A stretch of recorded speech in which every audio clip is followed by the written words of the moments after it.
Hello दोस्तों। स्वागत है आप सभी का। तो आज हम लगाने वाले हैं एसएससी जीडी का स्पेशल टेस्ट, जो कि आरडब्ल्यू की वेबसाइट पर एक सीरीज चल रही है स्पेशल टेस्ट की। इससे पहले जितने भी स्पेशल टेस्ट इन्होंने अपलोड किए हैं उन सभी के सॉल्यूशन मैं करा चुका हूँ। ये 12 फैब 2025 वाला छोड़कर ये वाला हम कर नहीं पाए थे, क्योंकि उस समय मतलब अभी एक दो दिन से थोड़ा टाइम का इशू था। इस वजह से इस वाले टेस्ट को हम कर नहीं पाए थे। अभी फिलहाल जो लेटेस्ट है वो 14 पैब वाला है, तो इसको कर लेते हैं अभी फिलहाल। ठीक है जी। तो जैसा कि आप सभी लोग जानते हैं और जो लोग नहीं जानते मैं उनको बता देता हूँ कि मैं आपके सामने ही लाइव टेस्ट सॉल्व करूँगा। इसमें आपको सीखना है एग्जाम ओरिएंटेड अप्रोच, कि किस तरीके से आप एग्जाम में क्वेश्चंस को विद इन टाइम, कम समय में क्वेश्चंस को सॉल्व कर पाएंगे। ठीक है। कैसे ऑप्शन से आप क्वेश्चंस को सॉल्व करेंगे, कैसे आप नई नई अप्रोचेस देखेंगे। ठीक है, तो आप सीख सकते हैं इसमें बहुत कुछ। चलिए शुरू करते हैं। Attempt Hindi select.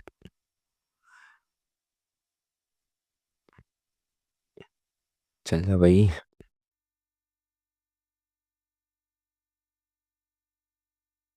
इसमें एरर क्या हो रहा है भाई?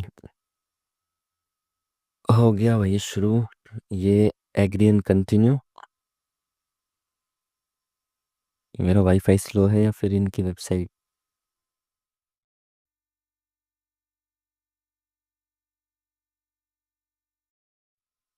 हो जा भाई, हो जा जल्दी। हम्म, हो चुका है शुरू। चलिए पहले रीजनिंग से शुरू करते हैं।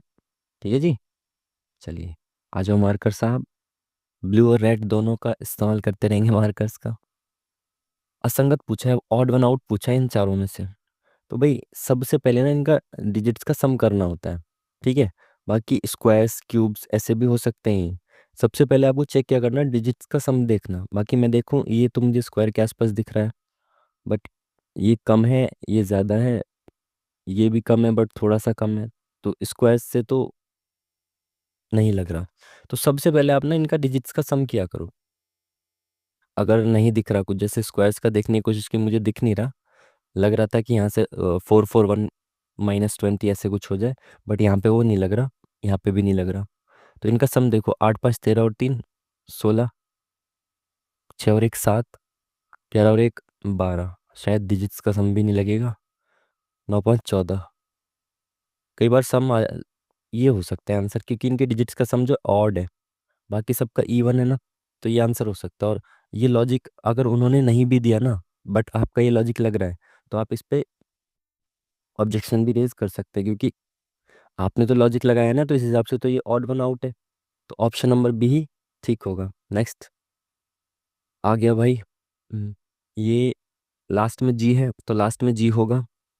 बट ये बहुत लंबी सीरीज है, अब शुरू का भी नहीं दे रखा।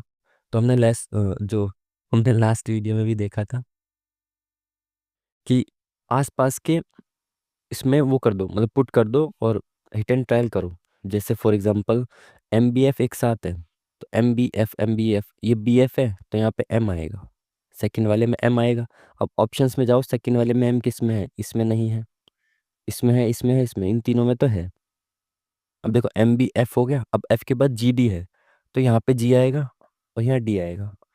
तो एक दो तीन, लास्ट के थर्ड में जी होना चाहिए। लास्ट के थर्ड में ये तो हट चुका है।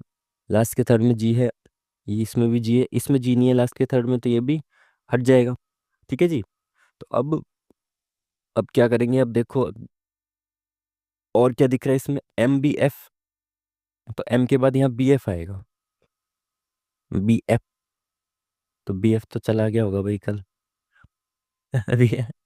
बी एफ एक दो तीन चार, थर्ड और फोर्थ नंबर पर बी एफ आएगा। इसमें है, इसमें नहीं है, तो ऑप्शन नंबर सी ही करेक्ट हो जाएगा। ठीक है जी। चलिए नेक्स्ट क्वेश्चन। क्या बोल रहे हैं? जानवर छिपकली ऑक्टोपस।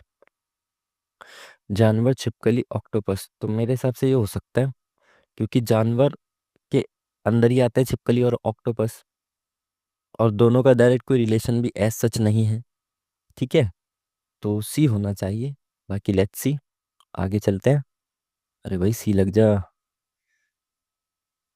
ये हमारा थोड़ा माउस खराब हो गया। नेक्स्ट जी। आकृतियां दे रखी है, ऐसे मोड़ना है, ऐसे मोड़ना है। आपको बताया जब इस तरीके से मुड़ा है तो ऐसे वापस खुलेगा, तो मिरर इमेज बनाएगा, तो यहाँ पे ऐसे बनेगा, सामने बॉक्स बनेगा, ऊपर ये कट बनेगा।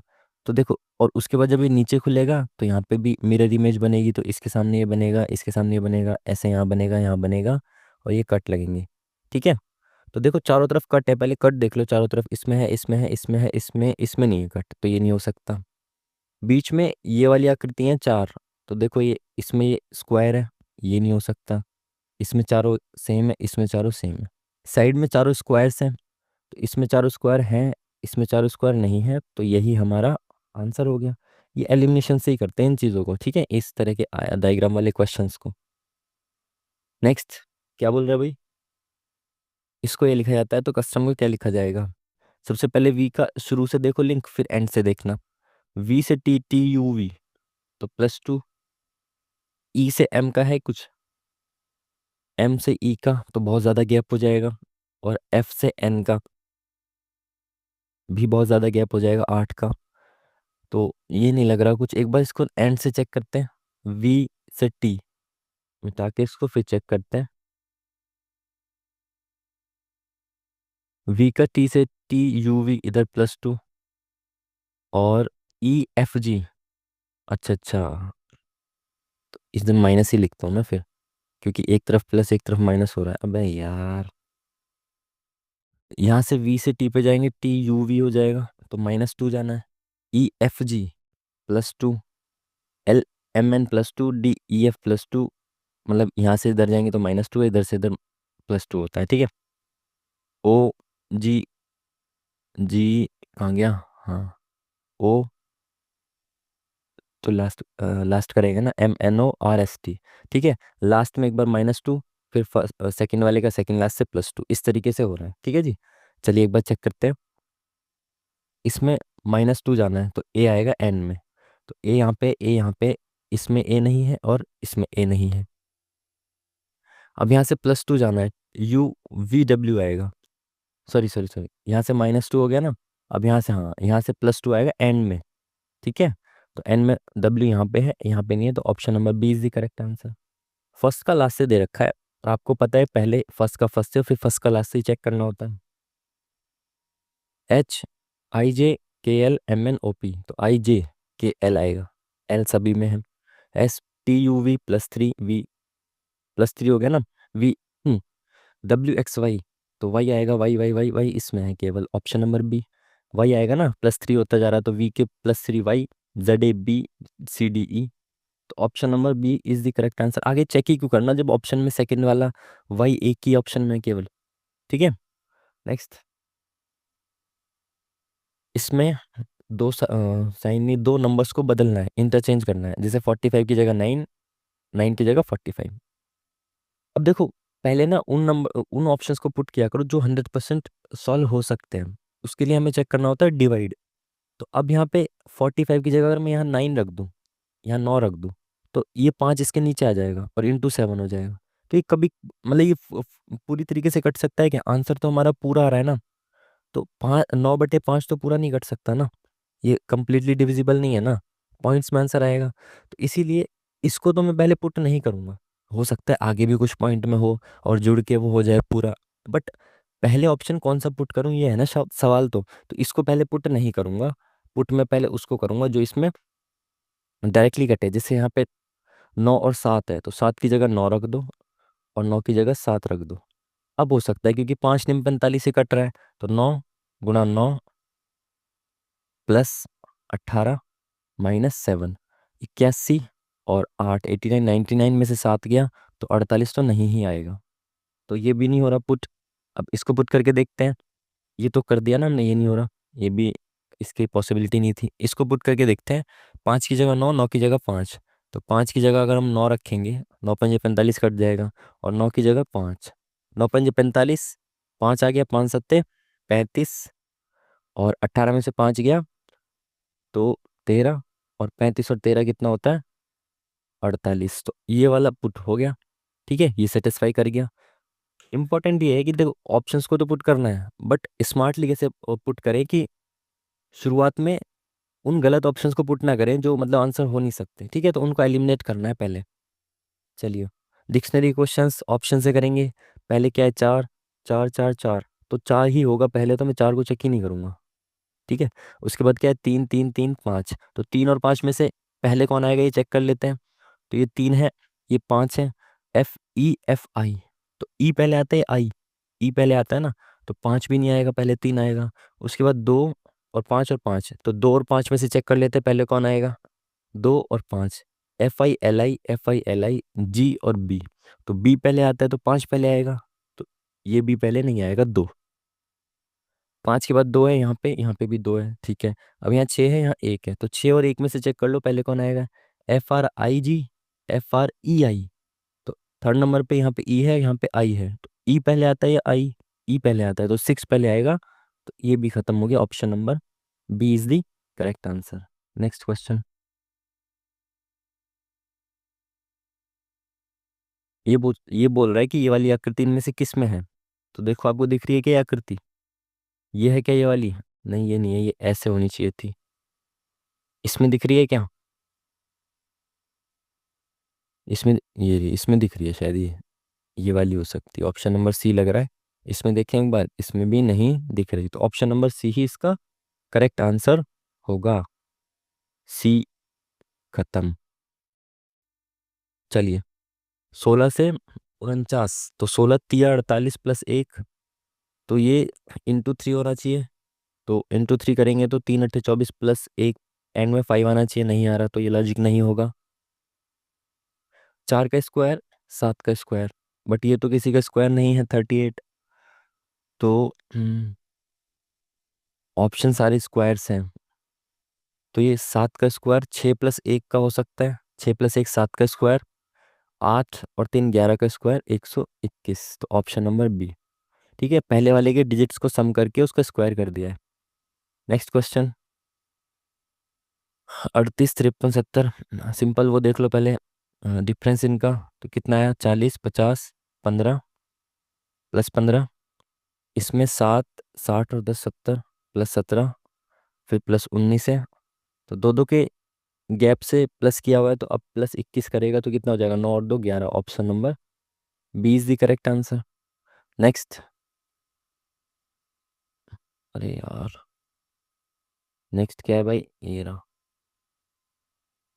सभी गर्मियां गर्म है, तो सभी गर्मियां गर्म ही होंगी ना ये सभी गर्मियां, सॉरी, क्या हो रहा है, सभी गर्मियां गर्म है, सभी गर्मियां गर्म है, सभी गर्मियां गर्म है, और क्या बोला है, कुछ गर्म पानी है, तो कुछ ये वाले गर्म पानी है, कोई पानी बर्फ नहीं है, पानी और बर्फ का डायरेक्ट कनेक्शन है कि ये कुछ भी नहीं है, ठीक है। अब क्या बोला है, कुछ गर्म गर्मियां हैं, तो कुछ गर्म, ये कुछ गर्म गर्मियां हैं, बिल्कुल है। कोई बर्फ पानी नहीं है, नेगेटिव स्टेटमेंट है कि हाँ, तो नेगेटिव कंक्लूजन हो सकता है, कोई बर्फ पानी नहीं है, कोई पानी बर्फ नहीं है तो दे रखा है, तो कोई पानी बर्फ नहीं है, तो कोई बर्फ भी पानी नहीं हो सकती, बिल्कुल सही है। अगर ये एज इट इज यहाँ पे लिख दिया होता ना एकदम सेम कि कोई पानी बर्फ नहीं है, तो ये गलत हो जाता, क्योंकि जो स्टेटमेंट होती है एज इट इज अगर कंक्लूजन दे दिया जाए तो वो गलत होती है, ठीक है। बट इसमें पानी और बर्फ को इंटरचेंज कर दिया, तो ये सही हो सकती है, तो ऑप्शन नंबर बी, जिसमें दोनों सही हो सकते हैं। नेक्स्ट क्वेश्चन, कूट भाषा है भाई, RAFT को ये लिखा है, DON को ये लिखा है, तो शावर को कैसे लिखेंगे आपको बताना है। देखिए भाई क्या हो सकता है, R 18, R का 18, और A का कितना हो सकता है, एक, F का 6, T का 20, तो देखो भाई, 8 1 9 6 15, पाँच और एक दो तीन चार, तो 45 का 180 से लिंक है क्या कुछ, इंटू फोर कर रखा है, 9 दूनी 18, इंटू फोर कर रखा है, इसमें देखें क्या कर रखा है भाई, DON, 8 5 13, एक एक दो तीन 33 दिया 99, इंटू थ्री कर रखा है। अब इसमें इंटू फोर इंटू थ्री क्यों कर रखा है, ये देखो, ये तीन अल्फ़ाबेट है, ये चार है, तो जितने अल्फ़ाबेट है उसके सम में उतने से ही मल्टीप्लाई कर रखा है, ठीक है। तो इसमें 1 2 3 4 5 6 है, 6 अल्फ़ाबेट है। तो इनका जो सम आएगा उसमें इंटू 6 करना पड़ेगा। ठीक है। तो ऐसे भी हम चेक कर सकते हैं कि 6 का मल्टीपल देख लें कि 6 का मल्टीपल कौन है, तो वही आंसर हो जाएगा, है ना। ऐसे भी तो कर सकते हैं।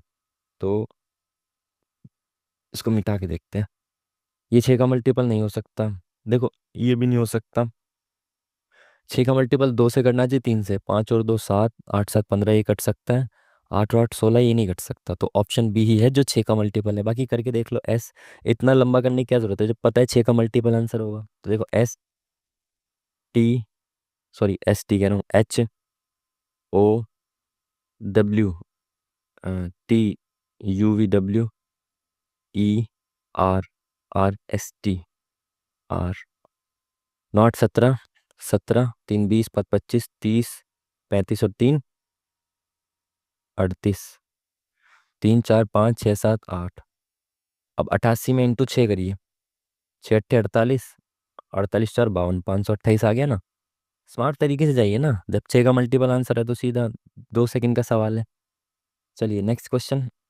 क्या कह रहा है ये, यहाँ पे क्या आएगा। तो एक एक करके चेक करिए। ये ओ इधर आ गया नीचे, फिर ये ओ एक और नीचे आ गया। अब ये ऐसे ऊपर जाएगा यहाँ पे, तो कोने में ओ आना चाहिए। कोने में सभी में ओ है।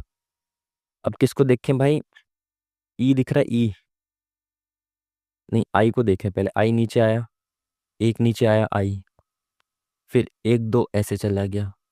पहले एक बार नीचे, फिर 2 बार चला, अब 3 बार चलेगा तो 1 2 3।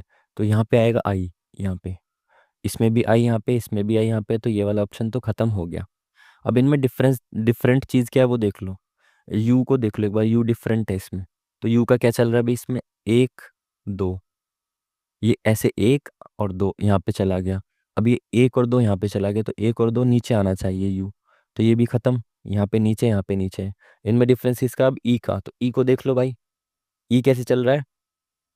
अगर ऐसे देखें तो 1 2 3 +3 कर गया आगे। अब यहाँ से 1 2 3 +3 कर गया। अब यहाँ से भी चलेंगे तो 1 2 3 +3 करेगा, तो यहाँ पे आना चाहिए ई, जो कि ऑप्शन नंबर ए में है। ठीक है। इस तरीके से कोई पैटर्न होता है, उसको आप चेक करिए और पहचानिए। ये हमारा माउस खराब हो गया भाई, अब यूट्यूब की कमाई से ही लूंगा माउस भी। हम्म, चलिए। अर्श शिवम के पिता हैं। अर्श पिता हैं किसके, शिवम के। तो शिवम इनका पुत्र या पुत्री कुछ भी हो सकता है, एग्जैक्टली दिया नहीं है। नाम से हम जज नहीं करेंगे इसमें, जो बोलेगा वही होगा इसका। ध्रुव विमला का बेटा है। ध्रुव और विमला अभी तो हमें नहीं दिए, तो आगे बढ़ो। ईश्वर अर्श के पिता हैं। तो अर्श के पिता कौन है, ईश्वर। ईश्वर तो सबके पिता हैं। तो यदि शिवम ध्रुव का भाई है, तो ये जो शिवम है ये भाई है किसका, ध्रुव का। तो विमला ईश्वर का बताना है। विमला रह गई थी ना भाई, हाँ यहाँ पे। ध्रुव विमला का बेटा है। ध्रुव ए का भी बेटा है और विमला का भी। तो ये पति है तो विमला पत्नी होंगी, है ना। ध्रुव इनका बेटा है और इनका भी बेटा है, तो ये पत्नी हो गई। पूछे क्या, विमला का ईश्वर से क्या संबंध है। विमला ईश्वर की क्या लगी भाई, बहू लगी। बहू मतलब पुत्र वधू। Option number C is the correct answer. चलिए नेक्स्ट क्वेश्चन। पासे की स्थिति देखिए और बताना क्या है इसमें, 6 के अपोजिट। 6 के अपोजिट बताना है इसमें। 6 के अपोजिट, 6 के अपोजिट।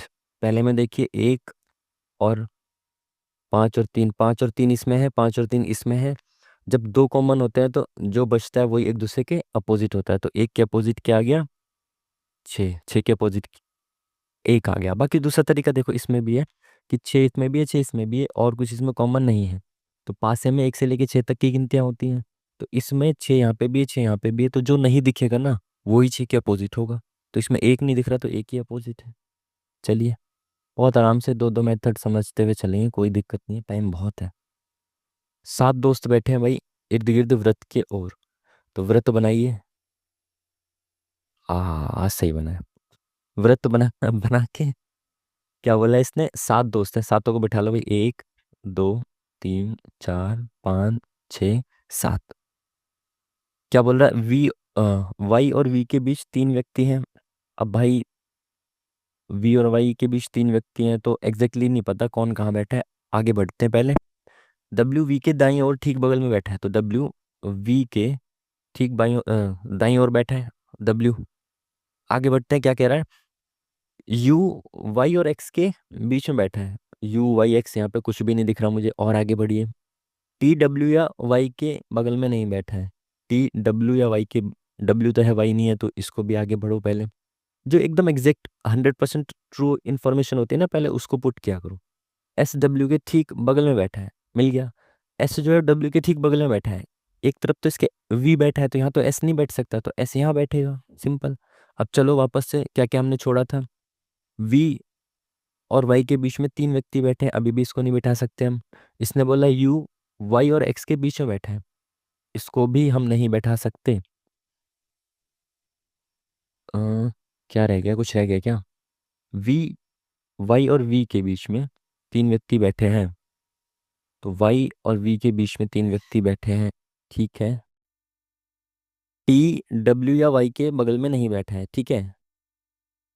और यू जो है वो वाई और एक्स के बीच में बैठा है, तो भाई इसमें वाई और वी के बीच में तीन व्यक्ति बैठे हैं, और वाई और एक्स के बीच में यू बैठा है।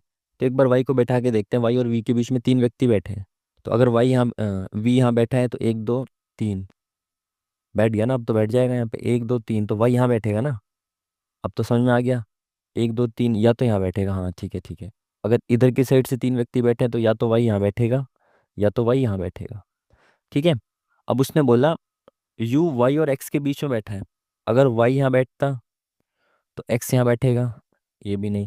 टी डब्ल्यू या वाई के बगल में नहीं बैठा है, टी डब्ल्यू के बगल में तो बैठा ही नहीं है, वाई के बगल में भी नहीं बैठा, तो ना तो यहाँ बैठ सकता ना यहाँ बैठ सकता। टी मोस्ट प्रोबेबली यहीं बैठेगा, ठीक है। अगर वाई यहाँ पे होता तब भी टी यहाँ नहीं बैठ सकता था, अगर वाई यहाँ पे है तब भी टी यहाँ नहीं बैठ सकता, तो यहाँ 100% बैठ सकता है टी। हो सकता है यहाँ बैठा हो, बाकी आगे बढ़ते हैं, पहले देखते हैं क्या कह रहा है। डब्ल्यू या वाई के बगल में नहीं बैठा, ठीक है। एस डब्ल्यू के बगल में बैठा है, ठीक है। और क्या बोला इसने, यू वाई और एक्स के बीच में बैठा है, यू वाई और एक्स के बीच में बैठा है। तो अगर एक्स वाई यहाँ बैठा होता तो एक्स को यहाँ बैठना चाहिए था, तो यू यहाँ बैठता। लेकिन वाई यहाँ बैठ नहीं सकता क्योंकि टी यहाँ बैठा है।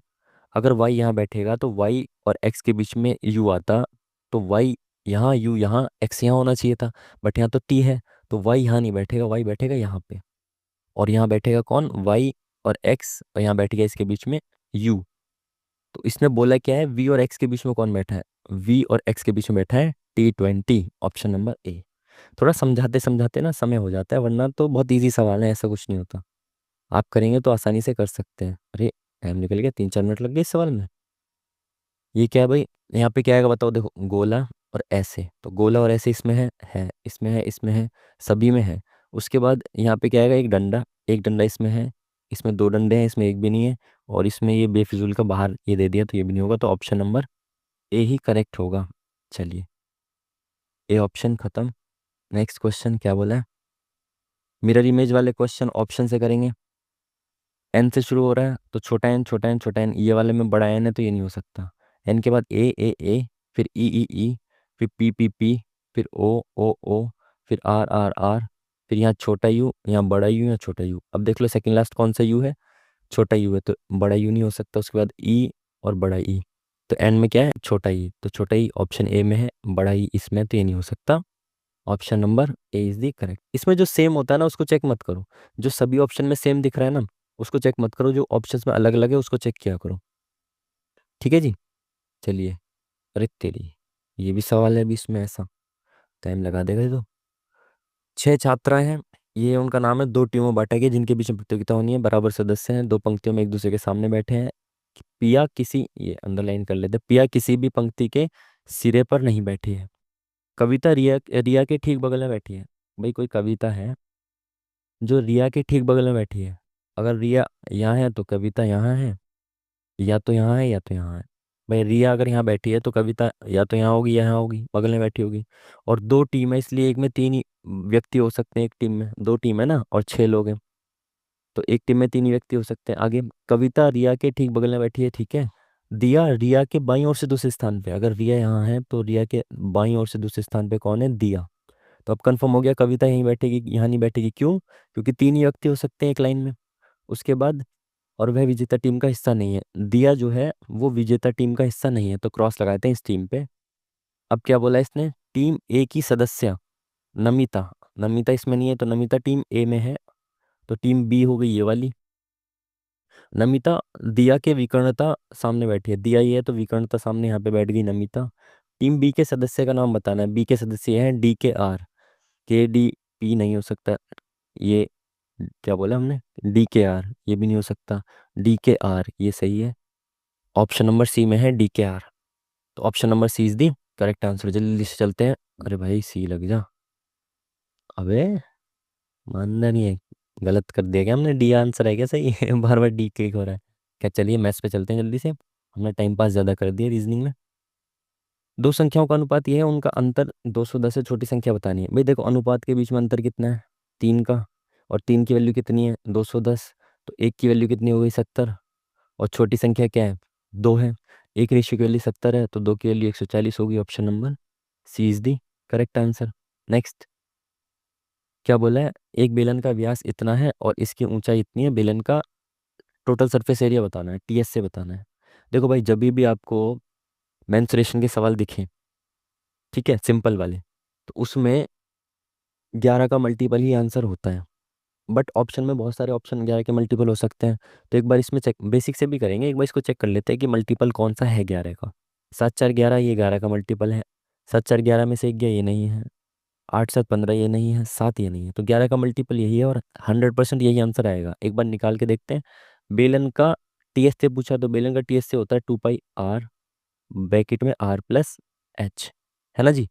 तो 2 पाई इंटू आर कितना है, व्यास 14 है तो आर इसका आधा, आर प्लस एच कितनी है 9, ठीक है जी। 7 से 7 खत्म, तो 22 दूनी 44 इंटू 9 7 16, 16 चौका 64, 64 और 6 70, 740 दी करेक्ट आंसर। आप सीधा 11 के मल्टीपल को भी चेक कर सकते हैं जब तक कि उसके फ्रैक्शन में नीचे 11 ना हो, ठीक है जी।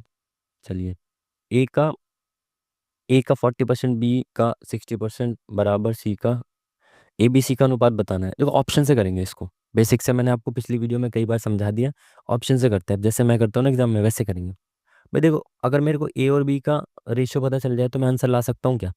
ए और बी का यहाँ पे रेशियो कितना है, 15 10, यहाँ 36 10, यहाँ 15 10, यहाँ तो 15 10 यहाँ पे भी है, 15 10 यहाँ पे भी है, दो ऑप्शन तो एलिमिनेट हो जाएंगे, और हो सकता है ये एलिमिनेट ना हो, 15 और 10 ही आंसर हो। हम देखेंगे जिसका अलग हो रेशियो वो देखेंगे। तो बी और सी का देख लें, बी और सी का 10 18, 10 15, 10 33, 15 33 ये सही है। बी और सी के हर एक ऑप्शन में अलग अलग वो है, आंसर दे रखे हैं, हर एक ऑप्शन अलग अलग है बी और सी का रेशियो। तो मैं बी और सी का रेशियो निकालूंगा डायरेक्ट, जिससे कि मैं इसमें पुट करके चेक कर लूँ कि भाई बी और सी का जोन सा ठीक होगा रेशियो, वही आंसर होगा। अब देखो बी का 60%, तो बी का 60% 6/10 बराबर है सी का 1/6, ठीक है जी। इसको काट देते हैं, 2 तिया 6, 2 पंजे 10, ये 5 इधर जाएगा इंटू में, ये 6 इधर जाएगा इंटू में, यहाँ से ये 5 खत्म और यहाँ से ये 6 खत्म, तो ये 6 तिया 18 बी बराबर 5 सी, ये हो गया, ठीक है जी। तो हमने पहले बोला है कि जब इस तरीके से आ जाए तो इसके सामने जो है वो इसकी वैल्यू है, बी की वैल्यू 5 है और सी के सामने 18 है, तो सी की वैल्यू 18 है। तो बी और सी का रेशियो क्या हो गया, 5/18। अब देखो 5/18 है यहाँ पे कहीं, ये 10/18 ये नहीं हो सकता, 5/18 नहीं है, 5/18 ये हो सकता है क्योंकि 5 का भी डबल है और 18 का भी डबल है, इसको काटेंगे तो 5 और 18 आ जाएगा, तो option number C is the correct answer. बेफिजुल में तीनों का रेशियो क्यों निकालना जब ऑप्शन से हम आंसर निकाल सकते हैं, तो ठीक है जी। पी की आय, पी की आय क्यू से 40% कम है, क्यू की संयुक्ता है, 100 मान लेते हैं ना, पी की आय क्यू से 40% कम है, तो मैंने कहा क्यू की अगर इनकम 100 है तो पी की इनकम क्यू से 40% कम है, मतलब पी की इससे 40 कम है यानी 60 है। बोल रहा है पी और क्यू की संयुक्त आय, पी और क्यू की संयुक्त आय कितनी हो गई 160, पी की आय से कितने प्रतिशत अधिक है, एक्चुअली में पी से कितना अधिक है, ये पी और क्यू की संयुक्त आय, पी की अगर 60 है तो इनकी 160 है, तो पी से है तो 100 अधिक, प्रतिशत में पूछा है कितनी अधिक है। तो संयुक्त आय पी की आय से कितनी अधिक है, 100 अधिक है। पी की आय से पूछ रहा है ना, तो पी से कंपेयर करना है, पी की 60 है, तो 60 पे 100। आप समझ पा रहे हैं, पी और क्यू की संयुक्त आय 160 है। पूछा है पी से कितनी ज्यादा है, तो पी से 100 ज्यादा है। कंपेयर पी से किया तो नीचे पी आएगा, और परसेंट परसेंट में पूछा तो इंटू 100 आ जाएगा। ये खत्म, तो यहाँ 3 जीरो हो गई। तो 6 कम 6, 4 इधर गया, 6 6 36, 4 इधर गया, 6 6 36, 4 बचा, 4/6, तो 166। ये नहीं हो सकते, और दो दूनी 4, दो तिया 6, तो option number B is the correct answer. Next question पूछ क्या रहा है भाई, इनका मौसौपा मतलब एचसीएफ। एचसीएफ वो होता है, वो सबसे छोटी संख्या होती है, वो सबसे बड़ी संख्या होती है जो सभी संख्याओं को काटेगी। ठीक है, ये जो दी हुई संख्या है ना, इन सभी में वो होगा। एचसीएफ मतलब इन सभी में वो वाला मल्टीपल होगा जो इनका एचसीएफ होगा कॉमन। ठीक है, दो देखो, 11 से चेक करो पहले, 2 से 11 कट सकता है क्या, नहीं। 11 के अंदर 2 है ही नहीं। 11 के अंदर 8 है क्या, नहीं। 11 के अंदर 22 है क्या, नहीं। 11 के अंदर 11 है क्या, ये। तो 11 को 11 काट सकता है, ये सभी को काटेगा, क्योंकि ये एक ही ऑप्शन है। आप समझे मैं क्या कह रहा हूँ, एचसीएफ वो होता है, वो संख्या होगी जो सभी संख्याओं को काट देगी, सभी संख्याओं के अंदर होगी। तो इसमें 11 ही दिख रहा है, एक संख्या को चेक कर लोगे ना, उससे भी पता चल जाएगा। देखो ये 11 11 को भी काटेगी, 44 को, 121 को, 88 को, और इसको भी काटेगी। तो यही वो संख्या है जो सभी को काटेगी, यही होता है एचसीएफ। ठीक है जी, बेफिजूल में टाइम खराब नहीं करना कि सबका निकालने बैठ गए। चलिए आ गया मान ज्ञात करने के लिए। तो सबसे अंदर का ब्रैकेट सॉल्व करो पहले। तो इसको सॉल्व करेंगे, 15 और 3 18, 18/5, और 4 दूनी 8 और 1 9। ये 9/2 डिवाइड में, तो इंटू में 2/9 हो जाएगा, तो ये 9 से गया 2, तो 2 दूनी 4/5, यहाँ आ गया 4/5, बराबर कितना आ गया, 4/5। इसको देखो, 5 एक 20 और 1 21/4 इंटू 4/5, तो 4 से 4 गया, ये आ गया 21/5। तो कहाँ तक कर लिया हमने, यहाँ तक कर लिया, ये 21/5 आ गया। ये कितना, 4 कम 4 4 थी, 12, 12/3। ठीक है, 4 एकम 4 3, अरे सॉरी, 4 एकम 4 3, 7/3 है ना, ये 12 नहीं है, 7/3 है। तो 7/3, और डिवाइडेड में यहाँ क्या बचा, 21/5। तो क्योंकि वो डिवाइड में, तो इंटू में कर देंगे, 5/21 हो जाएगा। 5 से 5 खत्म, 7 एकम 7, 7 तिया 21। ठीक है जी, तो 1/3 आ गया, 1/3 यहाँ पे आ गया। और इस वाले को देखो, 3 तिया 9 10 11, तो ये आ गया 11/3, डिवाइडेड बाई 1/3 करेंगे, तो ये 3/1 हो जाएगा। तो इससे ये खत्म, यहाँ बचा 11, और ऊपर बचा 12, और 12 और 11 कितने हो गए, 10 20 और 3 23। अब नीचे देखो क्या है, डिवाइड भी करना है 23 को किसी से, किससे डिवाइड करेंगे, 3 एकम 3 और 1 4, 4/3 इंटू 25 और 1 26/5। तो ये क्या आ गया, 26 × 4/15, तो इंटू ऊपर 15 आ जाएगा, और 26 × 4 यहाँ पे रह जाएगा। कटता है क्या पूरा पूरा, पूरा नहीं कट रहा, कहीं गलती कर दी शायद, ये लिखने में इससे यही तो दिक्कत है माउस से। पहले ऊपर से चलते हैं यहाँ से, इस ब्रैकेट को खोलेंगे, 15 18, 5 तिया 15, और 3 18/5, डिवाइडेड बाई 4 दूनी 8 और 1 9, 9/2, तो इंटू कर देंगे 2/9। ये 9 से ख़त्म 2 बार, 2 दूनी 4/5 आ गया यहाँ पे, तो ये आ गया 4/5, खत्म ब्रैकेट। ये क्या है, 5 और 20 और 1 21/4 इंटू में 4/5, इससे ये खत्म, 21/5 आ गया।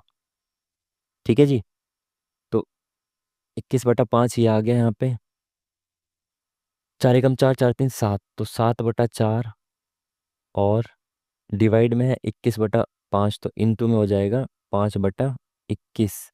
यहाँ पे गलती की थी हमने, शायद 4/21 या कुछ लिख दिया था, इसलिए हो गया था। 7 एकम 7, 7 या 21, तो ये आ गया 5/12। सामने देख के स्क्रीन पे लिखते भी रहते हैं, और माउस से लिखना होता है ना, तो थोड़ा दिक्कत होती है। 4 3 7/5 इंटू 5, ये आ गया 5/12। अब ये क्या, 3 तिया 9 और 2 11, 3 तिया 9 2 11, तो 11/3 डिवाइडेड बाय 5/12, मतलब 12/5 हो गया ये। ठीक है, कोई दिक्कत तो नहीं है ना यहाँ पे। 4 3 7/4, और यहाँ आया था 21/5 इंटू 5/21, 7 एकम 7, 4 3 12। ठीक है, सही है। और इसमें प्लस दे रखा है ये, तो इसको प्लस करेंगे कितना आएगा, पहले इसको मल्टीप्लाई कर देते हैं। तो काफ़ी, इसको काट देते हैं ना, 3 एकम 3, 3 चौक 12, तो 44/5 और 12, ये कितना आ गया, 12×5 = 60 और 40, 104/5।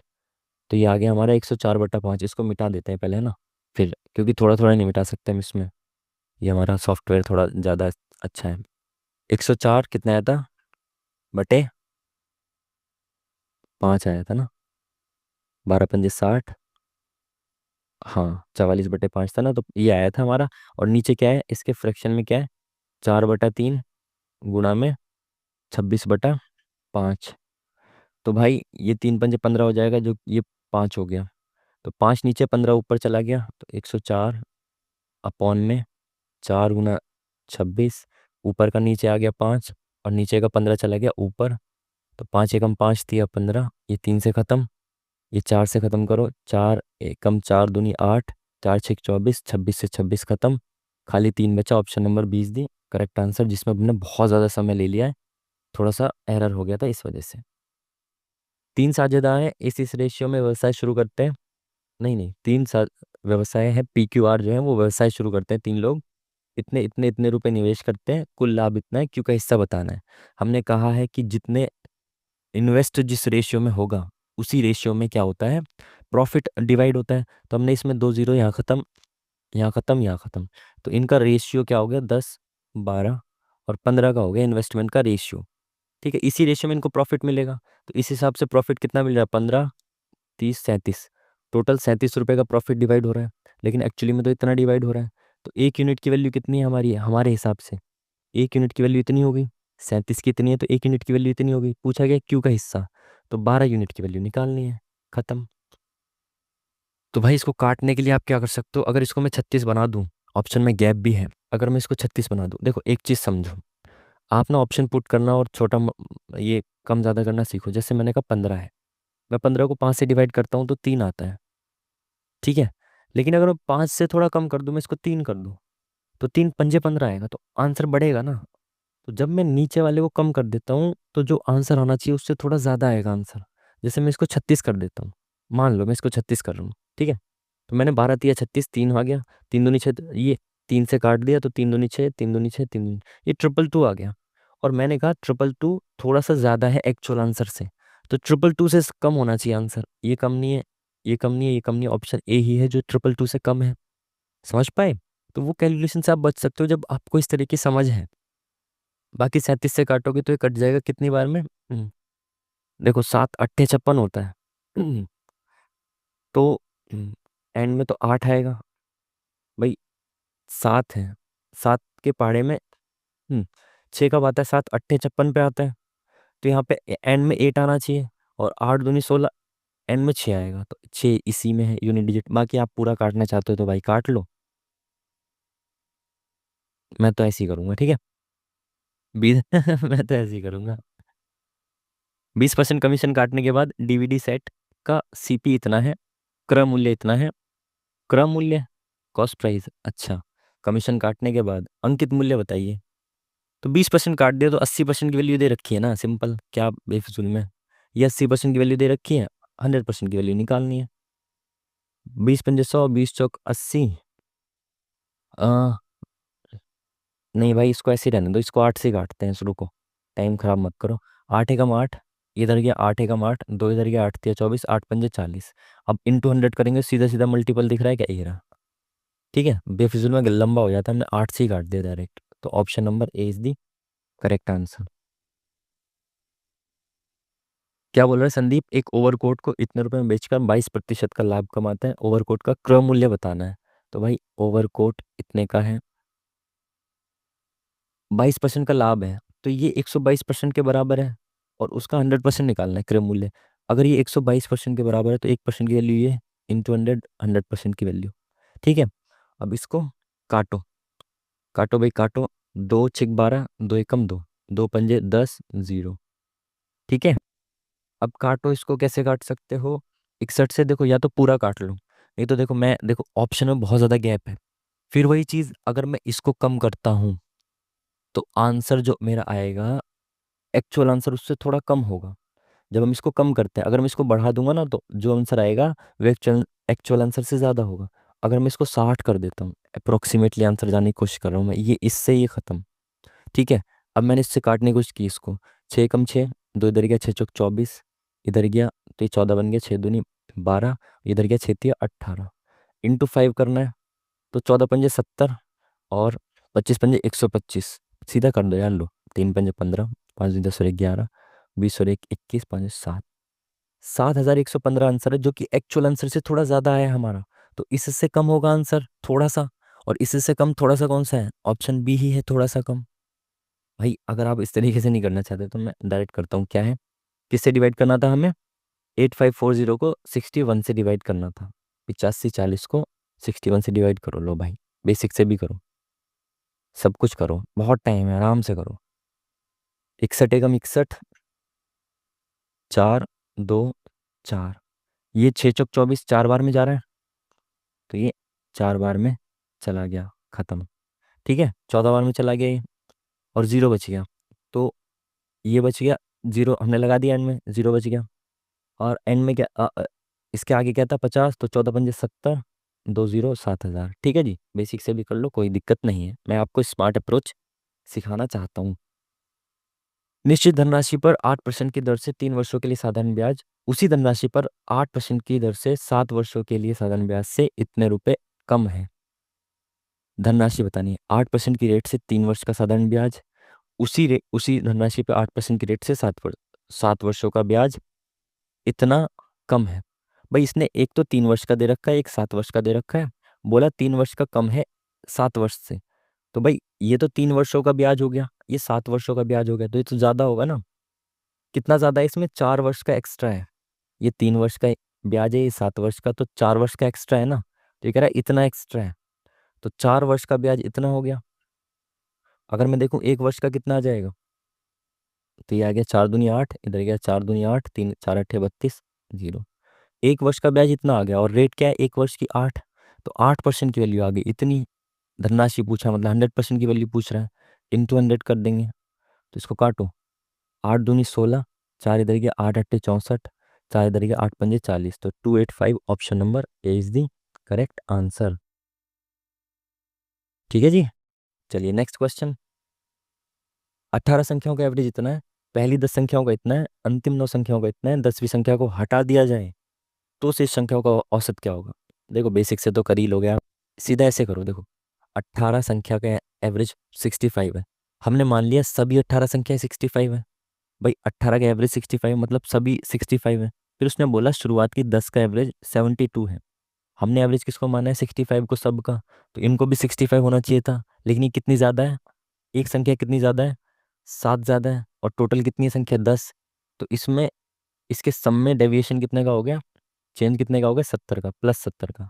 ठीक है, बाकी 9 संख्याएं कहाँ गई, हाँ 9 संख्याओं का एवरेज 58 है, 9 का एवरेज 58 है, ये हमारी एवरेज से कम है, कितना कम है 7 कम है, कितनी संख्या है टोटल 9, इसमें कितने का चेंज आ गया -63, ओवरऑल चेंज कितने का +7 का, टोटल संख्या कितनी हो गई 19 हो गई, 18 और 10 और 9 19 हो गई, तो यहाँ पे एक्स्ट्रा 7 आया हमारा।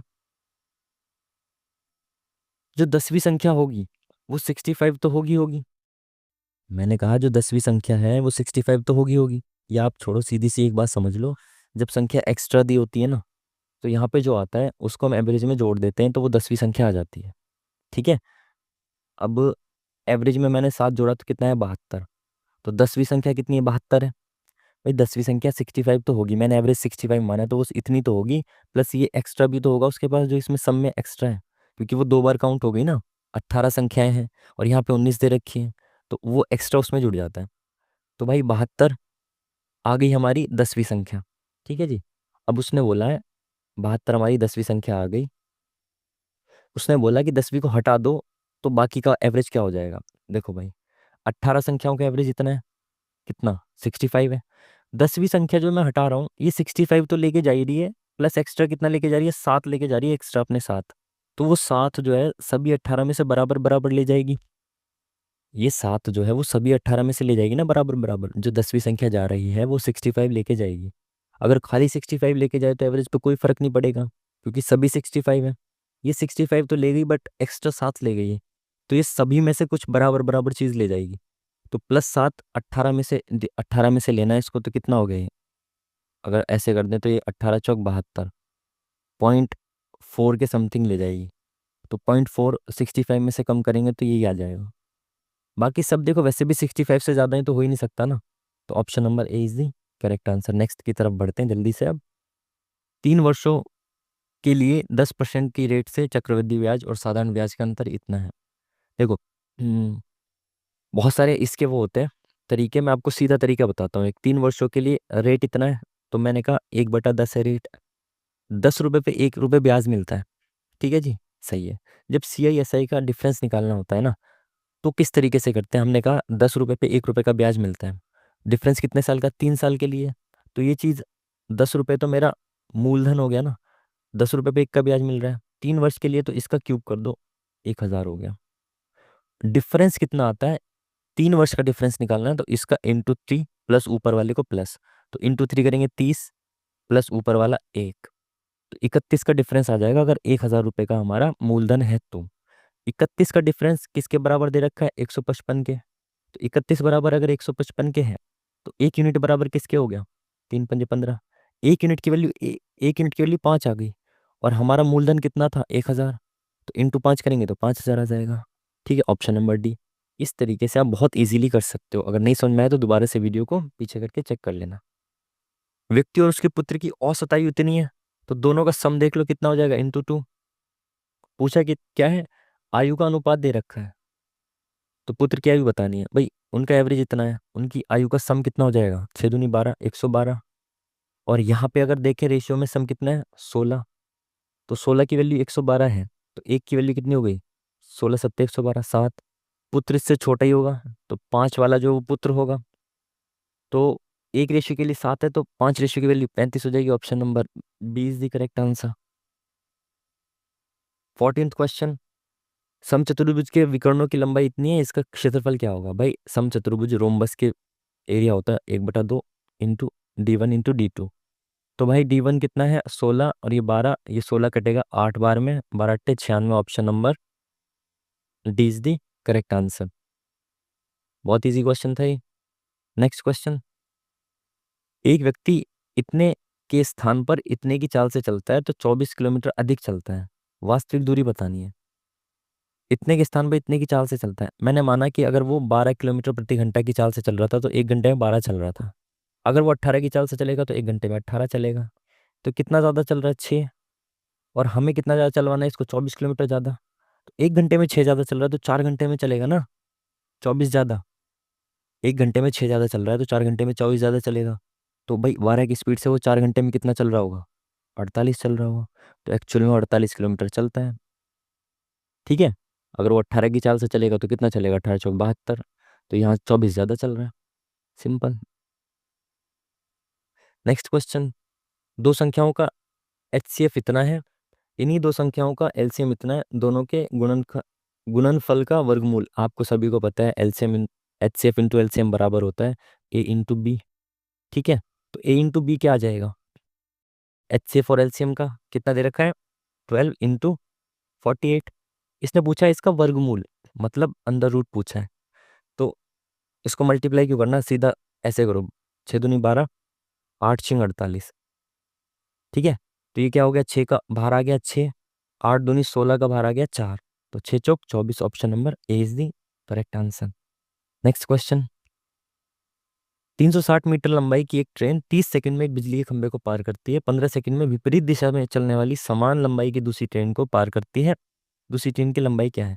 जब वो खंभे को पार करती है तो खाली खंभे को पार करेगी और वो अपनी लंबाई के बराबर दूरी तय करेगी। लेकिन जब विपरीत दिशा में चलने वाली ट्रेन ऐसे ऐसे आ रही है, तो वो दोनों की लंबाई को मिला के पार पार करेगी। और किस स्पीड से पार करेगी? इन दोनों की स्पीड को प्लस कर देंगे, रिलेटिव स्पीड। तो भाई इसकी स्पीड क्या है? पहली वाली की 30 सेकंड में वो इतना चल रही है, तो 1 सेकंड में कितना चल रही होगी? 3 एकम 3, 3 दूनी 6। पहली वाली की स्पीड तो ये है। दूसरी वाली की स्पीड बतानी है, नहीं पता। और समय दे रखा है, तो समय बराबर क्या होता है? टाइम बराबर होता है डिस्टेंस अपॉन में स्पीड। डिस्टेंस वो कितना ट्रेवल करेंगे? दोनों अपनी लंबाई के बराबर। जब क्रॉस करेंगे तो एक की लंबाई 360 है, दूसरी की भी इतनी है, तो दोनों की लंबाई कितनी होगी? 36 दूनी 72। स्पीड, इनकी रिलेटिव स्पीड जुड़ जाएगी जब एक दूसरे के आमने सामने चलते हैं। तो एक की 12 है, दूसरे की स्पीड पता नहीं, तो एस मान ली। कुल कितना समय ले रहे हैं दोनों? 15 सेकेंड। तो ये 12 प्लस एस जो है इधर जाएगा, 12 प्लस एस, और यहाँ पे नीचे आ जाएगा इसका 15। इसको काटेंगे, 15 चौका 60, 12 15 अट्ठे 120। अब यहाँ पे क्या है, 12, तो 48 में से 12 गया 36। तो दूसरी वाली की स्पीड कितनी आ गई? Option number D is the correct answer. Next question, इनका मध्यानुपात और इनका तृतीयानुपात का अनुपात बताना है। इनका मध्यानुपात, मध्यानुपात क्या होता है? बी स्क्वायर बराबर ए सी पे लगाना है। तो मध्यानुपात बी, तो बी की वैल्यू बतानी है। तो बी की वैल्यू क्या हो जाएगी? 1.6 इंटू 3.6। अब रूट में आ जाएंगी, तो नीचे 10, नीचे 10, ये खत्म, 4 का ये 6 का, तो 24/10, तो मतलब 2.4 आ गया, ये खत्म, 2.4 आ गया इनका, 2.4। इनका तृतीय अनुपाती बताना है, तो वही बी स्क्वायर बराबर ए सी। तृतीय कौन है? सी का वैल्यू बतानी है, तो बी कितना 64, ए इधर आ जाएगा नीचे इसके, ए कितना है 5, तो ये सी आ गया ये। इनका रेशियो बताना है 2.4, इसके नीचे 10 लगा दो, इसको हटा दो, रेशियो बताना है। 64/5 है, तो डिवाइड होता है, अब इसको उल्टा करके इंटू कर दो। 5 एकम 5, 5 दूनी 10, 4 छिंग 24, 4 एकम 4 छिंग 24, 2 एकम 2 तिया 6, 3:16। Option number C is the correct answer. Next question की तरफ चलेंगे जल्दी जल्दी से। ए बी सी 3 लोग हैं, चलिए। इतने इतने दिन में कार्य पूरा कर सकते हैं। ए कर सकता है 20 दिन में, बी कर सकता है 16 दिन में, और सी कर सकता है 30 दिन में। ए और बी ने कार्य प्रारंभ किया, उन्होंने 4 दिन काम करके छोड़ दिया। तो पहले इनका निकाल लेते हैं एफिशिएंसी। 3 पंजे 15, 3 18, 3 सत्ते 21, 3 अट्ठे 24, हाँ 240 हो जाएगा इनका एलसीएम। तो 3 अट्ठे 24, 16 एकम 16 पंजे 80, 12 दूनी 24, ये इनकी एफिशिएंसी आ गई। ए और बी एक साथ मिलके काम करते हैं, तो ये कितना काम कर रहे हैं? 20 और इंटू 4 दिनों तक काम कर रहे हैं, तो 4 सत्ते 28, 10, 108 काम इन्होंने कर लिया। तो टोटल काम ये आया था हमारा, तो 108 इसमें से निकाला तो कितना बचा? 2 3 और 1, 132 काम बचा, जिसको सी काम पूरा करना चाहता है। और सी एक दिन में 8 काम करता है, तो इसको 8 से भाग करें, कितना है? 8 एकम 8, 8 एकम 8, 5 इधर बचा, 8 छिंग 48, 4/8, तो 16 सही, 1/2। Option number A is the correct answer. Next question, 20वां क्वेश्चन, 3 क्रमिक छूट समतुल्य है किसके? भाई देखो, अप्रोक्स मेथड लगा सकते हैं? नहीं भाई, 43 44 45 बिल्कुल नहीं लगा सकते अप्रोक्स, तो पूरा निकालो अब इसको। थोड़ा सा टाइम जाएगा लेकिन निकालो। पहले इनका सक्सेसिव निकालो, कितना हो गया? 17 माइनस एक्स, देखो सक्सेसिव क्या होता है? X plus Y into, sorry, minus X into Y upon में 100, ये होता है सक्सेसिव। तो एक्स प्लस वाई ये हो गया, माइनस एक्स इंटू वाई 17, 1.7 आ जाएगा इसमें, माइनस ये प्लस करना है ना, तो 27 हो गए। 27 माइनस 1.27, तो ये आ गया 25.3। अब इसका और 25 का सक्सेसिव निकालेंगे, तो इसको इससे जोड़ेंगे, कितना आएगा? 50.3 माइनस 25.3 इंटू 25 अपॉन में 100, तो 25 से कम 25 चौका 100, 4 से काटो, 4 छिक 24, इधर गया 4 तिया 12, तो अप्रोक्सीमेटली इतना आना चाहिए, निकटतम तक पूछा है ना। 4 छिक 24, 4 तिया 12, तो इसमें से इसको घटाएंगे, कितना आएगा? 44। Option number B is the correct answer. ठीक है, सक्सेसिव का मतलब इसका और इसका ऐसे सक्सेसिव निकाल लिया करो। चलिए जीए पे चलते हैं पहले। कौन सा शास्त्रीय नृत्य रूप आमतौर पर तरंगम के साथ संपन्न होता है? तरंगम के साथ संपन्न होता है भाई आपका कुचिपुड़ी। ये पीवाई को क्वेश्चन है, ऑलरेडी आया हुआ है। स्पेशली देखो, शास्त्रीय नृत्य तो आप बिल्कुल डीपली कवर करो, उसके सारे पीवाई को जरूर कवर किया करो, शास्त्रियों के, शास्त्रीय नृत्यों के। किस अनुच्छेद में ग्राम पंचायत का उल्लेख है? ग्राम पंचायत है भाई 40 में और 243 में। किस ऋग्वेदिक देवता को ईश्वर और मनुष्य के बीच मध्यस्थ? तो वो थे भाई आपके अग्नि, क्योंकि हवन करते थे, तो वो मध्यस्थ के रूप में थे। हवन में डाला जो हमने, वो उनके पास जाएगा। एग्रीकल्चरल शॉर्ट, भाई एज इट इज यही सेम क्वेश्चन मेरी शिफ्ट में आया था। मेरा जो एग्जाम था ना, सेम इसी मेरी ही शिफ्ट में आया था। शायद सीपीओ का था, या फिर D++ असिस्टेंट सुपरिटेंडेंट का था, या किसी का एग्जाम था। उसमें सेम ये शॉर्ट यही आया था, और मैंने गलत किया था इसको। बाद में आके देखा तो ये क्रिकेट से रिलेटेड था। तो भाई बहुत दुख हुआ और जान के मतलब खुशी हुई कि क्रिकेट से रिलेटेड शॉर्ट ही नहीं पता हमें, बताओ। कौन सा तत्व एक उपधातु है? आयरन धातु, ऑक्सीजन नहीं, सोडियम उपधातु नहीं है, सिलिकॉन उपधातु है, हाँ। 10वीं पंचवर्षीय योजना में निर्धनता को डैश कम करने का लक्ष्य रखा गया। निर्धनता को 10वीं पंचवर्षीय योजना में कितना टारगेट था, शायद से 5% था, आई थिंक। पंचवर्षीय योजना में आया है, ये ऑलरेडी आया हुआ क्वेश्चन है। भाई पंचवर्षीय योजना के तो सारे पीवाई क्यू घोट के पी जाने, आई थिंक यही था। बाकी देखते हैं, मेरे हिसाब से यही था, मैं 99% श्योर हूँ। कौन सा भूटान का सबसे ऊंचा पर्वत है? भूटान का भूटान का सबसे ऊंचा पर्वत, कुला कांगरी का तो नाम सुना है मैंने कि वो भूटान में ही है। बाकी सच मुझे इसके बारे में पता नहीं है, बट हो सकता है ये हो, मैं नॉट श्योर नहीं हूँ। बट मैं, क्योंकि मुझे ये पता है कि ये तो भूटान में है, कुला कांगरी तिब्बत के आसपास भूटान में है। 4 वर्षों में 4 वर्षों की अवधि में क्रीड़ा और इसमें उत्कृष्ट खेल का अनुशासन भावना को दिया। 4 वर्षों में जो किया है खेल में प्रदर्शन, उसके लिए दिया था अर्जुन पुरस्कार। ये इंपॉर्टेंट है, याद रखना है। राष्ट्रीय अनुसूचित जनजाति आयोग NCST, आर्टिकल कितना होता है इसका, याद रखना, 338A।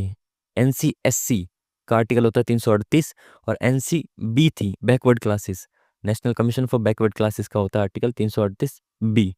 ठीक है, इसके अध्यक्ष कौन है? भाई अध्यक्ष ही नहीं पता हमें।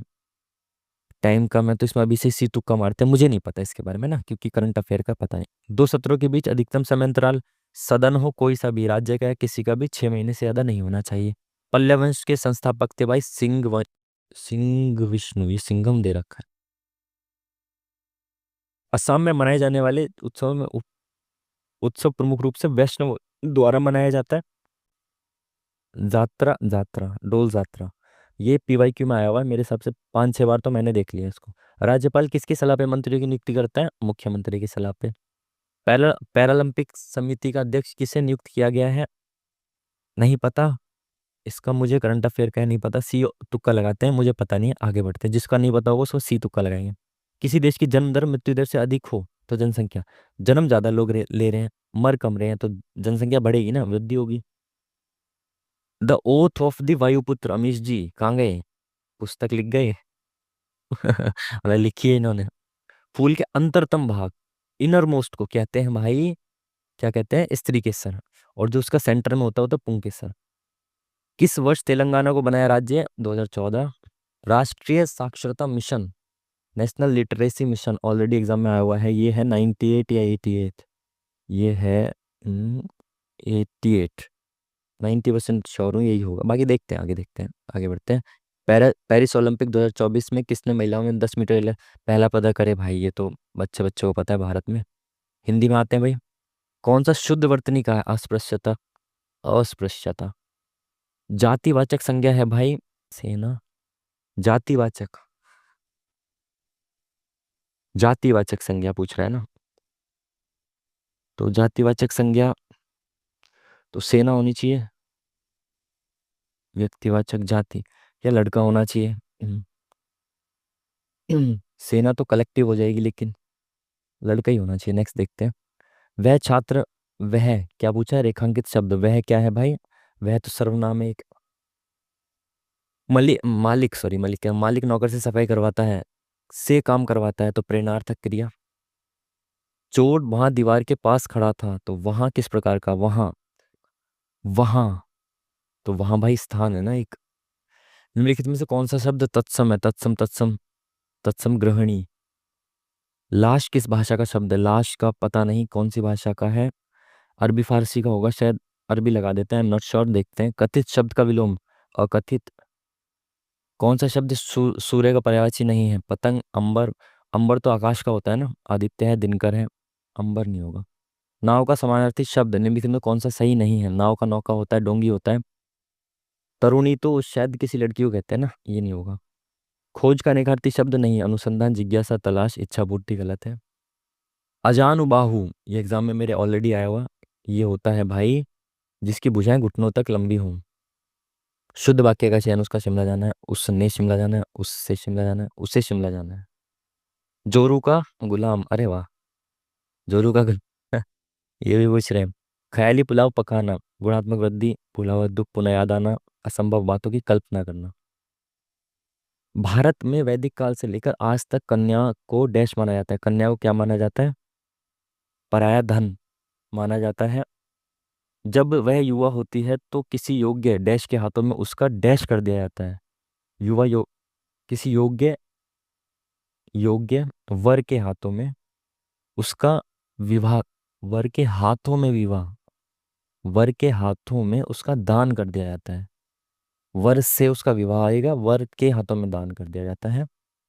दान के साथ कुछ डैश भी दी जाती है, जैसे ये कुछ क्या दी जाती है, चीजें दी जाती हैं। जैसे ये इस प्रकार डैश की प्रथा चली, इस प्रकार डैश की चीजों को देना, मतलब दहेज देना ना, कन्यादान, चीजें दी जा रही हैं। तो इसकी प्रथा तो भाई दहेज की होगी ना। कन्या को दान करने की प्रथा कन्यादान, तो ये दहेज की होनी चाहिए प्रथा, सामान देने वाली। तो भाई सब में सारे क्वेश्चन हमने कर दिए, कर दिए। समय ऑलरेडी बचा हुआ है अभी 1 मिनट का, बट इतना समय हमारे पास नहीं है, हम इसको सबमिट करेंगे। सबमिट सेक्शन नहीं, सबमिट टेस्ट, समय से पहले टेस्ट को सबमिट करेंगे। प्रोसीड। बाकी आपके पास टाइम बचे तो पहले मत सबमिट करना, एग्जाम में, रियल एग्जाम में चेक कर लेना उसको, ठीक है। व्यू रिजल्ट, आजा भाई आजा। आपके मार्क्स कितने हैं भाई? 153.25, ये आपके मार्क्स हैं। और हाँ, इसमें आपकी रैंक अच्छी है, 23 पॉइंट, 23 पॉइंट कह रहा हूँ, 23। क्या हो गया, ये चल के नहीं रहा, अच्छा। ये आपकी रैंक, ओ माय गॉड ओ भाई, आज भी 153, ये मेरे दिमाग में रहता है 153 से ना तो पीछे आगे, मतलब मोस्टली में यही हो रहा है स्कोर। 153 ही मोस्टली में स्कोर चल रहा है, और आज भी यही स्कोर हमारा आता हुआ। 3 क्वेश्चन अगेन हमारे गलत हुए हैं, और कौन कौन से 3 गलत हुए हैं उसको देखेंगे, पहले आप देख लो। नीचे आ जा भाई, माउस खराब हो गया हमारा ये। तो ओवरऑल हमारा ये परफॉर्मेंस रहा है, स्कोर हमारा ये है। रैंक हमारी अच्छी है इस बार इसमें, बाकी अभी कम बच्चों ने दिया है क्योंकि एग्जाम होते जा रहे हैं ना अब, तो क्राउड कम हो जा रहा है, ठीक है। तो करेक्ट इनकरेक्ट ये है हमारा। बाकी परफॉर्मेंस उसका सब्जेक्ट, उसमें सब्जेक्ट वाइज देख लेते हैं। ओ माय गॉड, आज हमारा एक हिंदी में भी गलत हुआ है। तो भाई हिंदी में कौन सा गलत हुआ देखते हैं। बाकी जीएस में हमारे 2 गलत हुए हैं, लेट्स सी कौन कौन से गलत हुए हैं। तो ये हमारा सब्जेक्ट वाइज परफॉर्मेंस है, ठीक है, सेक्शन वाइज सॉरी। तो इनकरेक्ट देख लेते हैं कौन कौन से हुए हमारे जीएस में, कौन से हुए हैं। भूटान का सबसे ऊंचा पर्वत कौन सा है भाई? ये गंखर प्युनसम। तो भाई याद रखना भी है, ये कुला कांगड़ी भी तो भूटान में ही है ना। भूटान के अन्य पर्वत कुला कांगड़ी, कुला कांगड़ी भूटान में ही है, बट ये सबसे ऊंचा नहीं है। नेक्स्ट कौन सा गलत है भाई? ये ऊपर हो जा भाई। एनसीएसटी के अध्यक्ष कौन है? तो भाई करंट अफेयर का है, एग्जाम आप देने जा रहे हो तो इसको तो रट्टा मार के जाओ सभी चीज़ों को। कौन कौन अपॉइंटमेंट्स हुई है? तो हमने सी लगाया था, गलत है, तो अंतर सिंह आ रहे हैं इसका सही आंसर। तो 2 क्वेश्चन इसमें गलत हो गए। हिंदी में देखें कौन सा गलत हुआ है हमारा। लाश किस भाषा का शब्द है? ओके, तो ये भाई तुर्की भाषा का शब्द है, याद रखना, इम्पोर्टेंट है। हमें पता नहीं था, हमने अरबी फारसी में से तुक्का मारा, बट दूर दूर तक नहीं थे हम आसपास। तुर्की इसका सही आंसर। तो चलिए, ये हमारा मॉक टेस्ट हो गया, और ओवरव्यू पे जाते हैं। बाकी अच्छे से डिटेल आप एनालिसिस किया करो इसका, क्योंकि अच्छे टेस्ट हैं और इसके अच्छे क्वेश्चन हैं, उनका अच्छे से एनालिसिस करें। जो तुक्के मारे हैं वो सही हो गए, उनको भी देखें बाद में कि कैसे सही हो गए, और एग्जैक्टली क्या होना चाहिए इसका आंसर, ठीक है। तो ये था हमारा मॉक टेस्ट। बाकी आप भी मॉक टेस्ट लगाते रहिए, जिनका भी एग्जाम आने वाला है वो लोग लगातार अच्छे से रिवीजन करते रहिए, मॉक टेस्ट लगाते रहिए, बढ़िया से एनालिसिस करते रहिए, ठीक है। तो मिलते हैं आपसे नेक्स्ट वीडियो में, नेक्स्ट मॉक में। तब तक के लिए आपने वीडियो को देखा पूरा, थैंक यू वेरी मच। और हाँ, आरपीएफ कांस्टेबल से रिलेटेड मैं मैथ्स के लिए एक सीरीज लाने वाला हूँ, जिसमें मैं कोशिश करूँगा कि मोस्टली सभी चीज़ों को कवर किया जाए। तो आरपीएफ कांस्टेबल के लिए नेक्स्ट हमारा वीडियो आज या कल में आ जाएगा मैथ्स से रिलेटेड, और वो एक सीरीज चलेगी 5-6 वीडियोस की, ठीक है। तो स्टे कनेक्टेड आरपीएफ कांस्टेबल के लिए भी। तो मिलते हैं अब फिर नेक्स्ट वीडियो में। नेक्स्ट वीडियो आई होप उसकी होनी चाहिए, आरपीएफ कांस्टेबल की, उसमें मिलते हैं, ठीक है जी। तब तक के लिए थैंक यू वेरी मच, नमस्कार।